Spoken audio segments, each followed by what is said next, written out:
Good morning. এই ভিডিওটো electrical ষ্টুডেণ্টৰ বাবে ডিপ্ল'মা ITI দুয়োৰে কাৰণে এপ্লিকেবল হয়। কথাবোৰ অলপ মন কৰি শুনিব, নহ'লে আপোনালোকৰ এই পঢ়াৰ একো অৰ্থ নাথাকিব।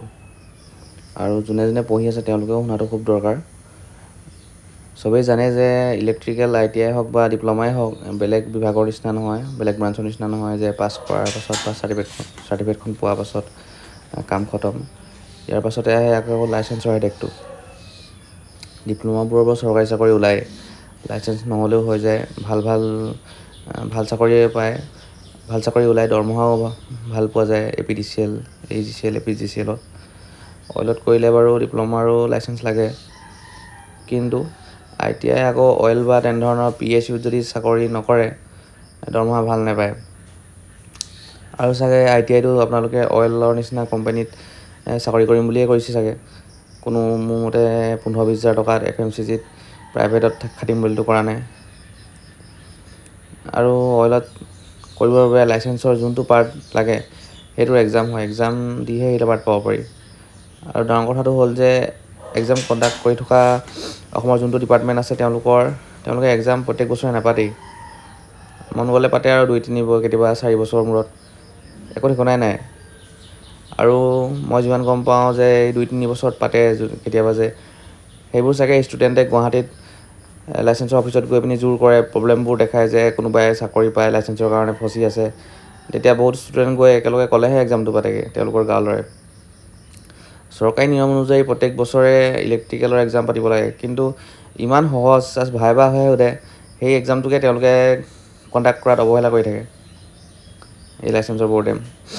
আৰু মানে যিহেতু ইলেক্ট্ৰিকেলৰ ষ্টুডেণ্ট কম, জেনেৰেল পঢ়া নিচিনা নহয়, BA MA মেট্ৰিক হাই ছেকেণ্ডেৰী নিচিনা নহয়, ইমান ষ্টুডেণ্ট নাই মানে, সেইকাৰণে এইবোৰ ছ'চাইটি তথা চৰকাৰৰ চকুতো নপৰে। কিন্তু প্ৰত্যেক বছৰে সেইটো কাৰণে শ ষ্টুডেণ্টৰ লাইফ স্পইল হৈ যায়।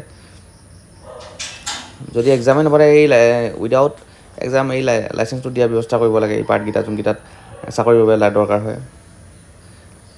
লাইচেঞ্চ নথকাৰ বাবে অইলৰ এক্সামৰ এডভাৰটাইজমেণ্ট পোৱাৰ পাছতো কেণ্ডিডেটে এপ্লাই কৰিব নোৱাৰে। চাকৰিটো প্ৰত্যেক বছৰে ওলাই থকা বস্তু নহয়। আৰু সেইকাৰণে তোমালোকে একেলগে যদি বহুত ষ্টুডেণ্টে অফিচত নোকোৱাকৈ ইছ্যুটোৰ কথা, দেন সকলোৱে লোকচান হ'ব। কিন্তু যিহেতু এতিয়া এডভাৰটাইজমেণ্টো নাই ওলোৱা অইলৰ, আৰু লাষ্ট 2020ত লাইচেঞ্চৰ লাষ্ট এপ্লিকেশ্যন লোৱা হৈছিল আৰু যোনটো এক্সাম হৈছিল 2023ত, আৰু তাৰপাছত এক্সাম হোৱা নাই। চ' অইলৰ এডভাৰটাইজমেণ্ট ওলোৱা বা বেলেগ তেনেধৰণৰ চাকৰি এডভাৰটাইজমেণ্ট ওলোৱাৰ আগতে লাইচেঞ্চৰ অফিচত তোমালোকে বহুত ষ্টুডেণ্ট মিলি জুলি কথাবোৰ কোৱা আৰু এই লাইচেঞ্চৰ ইছ্যুটো ৰিজল্ভ কৰিব কোৱা, তেতিয়াহে কিবা এটা হ'ব।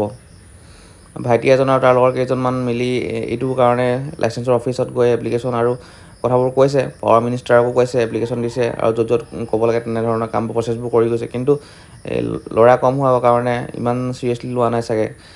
আৰু চ' তোমালোকেও তেওঁলোকৰ লগ দিয়া, তেতিয়াহে ইছ্যুটো ৰিজল্ভ হ'ব।